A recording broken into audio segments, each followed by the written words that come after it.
Alamin natin ang reaksyon ni Catherine Bernardo at Daniel Padilla sa pagbubuntis ni Maja Salvador. Halina't panoorin natin ang buong detalye.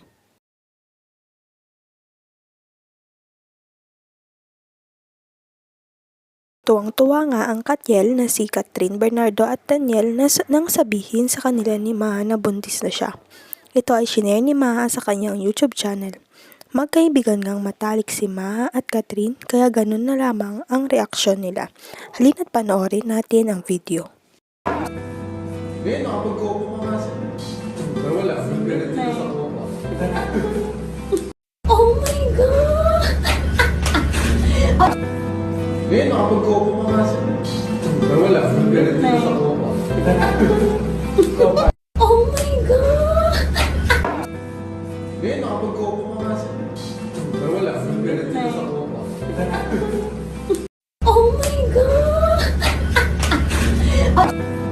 Ngayon, nakapag-copo pa nga siya. Pero wala, ganit dito sa copa. Oh my God! Ngayon, nakapag-copo pa nga siya. Pero wala, ganit dito sa copa. Oh my God! Ngayon, nakapag-copo pa nga siya.